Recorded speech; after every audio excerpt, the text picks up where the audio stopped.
Welcome back. ഇതെൻ്റെ day 2 of study വ്ളോഗാണ്.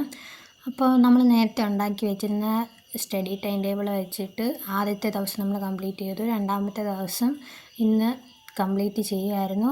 ഇന്നത്തെ ടോപ്പിക്ക് തിരുവിതാംകൂർ ചരിത്രമായിരുന്നു. അപ്പോൾ ആദ്യം തന്നെ ഞാൻ ഇന്നലെ പഠിച്ച ടോപ്പിക്ക് റിവൈസ് ചെയ്തു.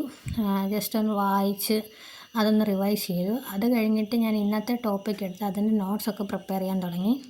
ഇതും അത്യാവശ്യം ലെങ്തി ആയിട്ടുള്ള ടോപ്പിക്ക് തന്നെയായിരുന്നു. ഇതിൽ കൂടുതലും ക്യാരക്ടേഴ്സിനെ കുറിച്ചാണ് നമ്മൾ പഠിക്കുന്നത്. ഓരോ രാജാക്കന്മാരെക്കുറിച്ച്, തിരുവിതാംകൂർ, പിന്നെ മാർത്താണ്ഡവർമ്മ, കാർത്തിക തിരുനാൾ, ഔട്ടം തിരുനാൾ, അങ്ങനെ കുറേ രാജാക്കന്മാരുടെ നമ്മൾ ഡീറ്റെയിൽസ് ക്യാരക്ടേഴ്സൊക്കെ പഠിക്കുകയാണ് ഇവിടെ, അവർ ചെയ്തിട്ടുള്ള കാര്യങ്ങളൊക്കെ.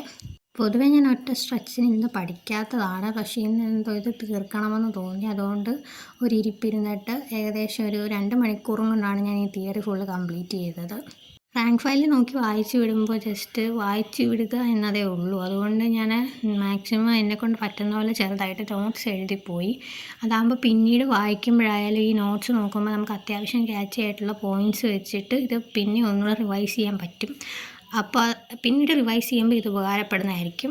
അതുമാത്രമല്ല, വായിച്ചു വിടുന്ന കാര്യങ്ങൾ അധികം എൻ്റെ മെമ്മറിയിൽ നിൽക്കാറില്ല. പിന്നെയും എഴുതുന്ന കാര്യങ്ങളൊക്കെ കുറേ നാളത്തേക്ക് നിൽക്കാറുണ്ട്. പിന്നെ മാക്സിമം ഞാൻ ഓരോ കാര്യങ്ങൾ വെച്ച് കണക്ട് ചെയ്താണ് പഠിച്ചത്.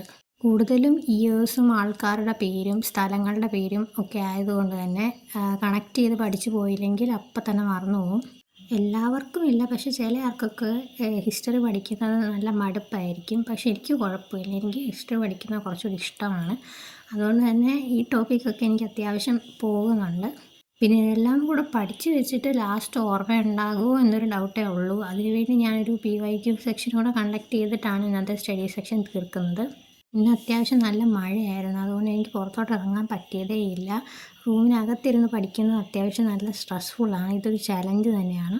ഇപ്പോൾ എനിക്ക് ഓണത്തിൻ്റെ അവധി കൂടെ കിട്ടിയത് കൊണ്ടാണ് കോളേജിൻ്റെ ഇൻറ്റേർണൽസും എക്സാംസും എല്ലാം വരുന്നുണ്ട്. അതിൻ്റെ കൂട്ടത്തിൽ ഇതും കൂടെ കംപ്ലീറ്റ് ആക്കാൻ പറ്റുന്നത്.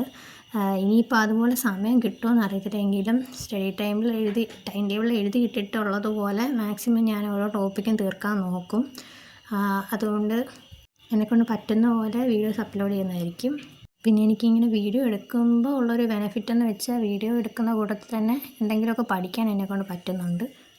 ഇതേപോലൊരു കൺസിസ്റ്റൻസി മെയിൻറ്റെയിൻ ചെയ്യണമെന്നാണ് എൻ്റെ ആഗ്രഹം.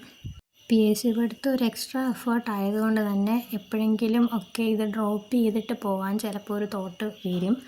പക്ഷേ എൻ്റെ ഒരു ആഗ്രഹം ഇതുപോലെ തന്നെ മുന്നോട്ട് കൊണ്ടുപോകണമെന്നാണ്. തിയറി പാർട്ട് ഏകദേശം കംപ്ലീറ്റ് ആയ ശേഷം ഞാൻ കുറച്ച് സ്നാക്ക് ബ്രേക്കൊക്കെ എടുത്തു. അത് കഴിഞ്ഞിട്ട് കുറച്ച് പുറത്തോട്ടൊക്കെ നടന്നിട്ടാണ് യൂട്യൂബിൽ സെർച്ച് ചെയ്തിട്ട് ഈ ടോപ്പിക്കിൽ തന്നെ വരുന്ന PYQs ഒക്കെ പ്രാക്ടീസ് ചെയ്യാൻ വെച്ചത്. ആ ക്വസ്റ്റ്യൻസൊക്കെ നോക്കി അതിൽ നിന്ന് എനിക്ക് അറിയാവുന്ന ആൻസേഴ്സ് ഉണ്ടോ എന്ന് നോക്കി. അത്യാവശ്യം കുറേയൊക്കെ എനിക്ക് ഓർമ്മയുണ്ടായിരുന്നു, അതൊക്കെ എനിക്ക് ആൻസർ ചെയ്യാൻ പറ്റി. അല്ലാത്തതൊക്കെ ഞാൻ നോട്ട് ചെയ്ത് വെച്ചു. അങ്ങനെ ഇന്നത്തെ ടോപ്പിക്ക് ഞാൻ സക്സസ്ഫുള്ളി കംപ്ലീറ്റ് ചെയ്തിട്ടുണ്ട്. ഇനി വരുന്ന ദിവസങ്ങളിൽ ഇങ്ങനത്തെ സ്റ്റഡി വ്ളോഗ്സും സ്റ്റഡി ടിപ്സും മോട്ടിവേഷൻസും എല്ലാം ഞാൻ ഇടുന്നതായിരിക്കും. അപ്പോൾ എല്ലാവരും സ്റ്റേ ട്യൂൺഡ്. വീഡിയോസ് ഇഷ്ടപ്പെട്ടാൽ ലൈക്ക്, ഷെയർ ആൻഡ് സബ്സ്ക്രൈബ്.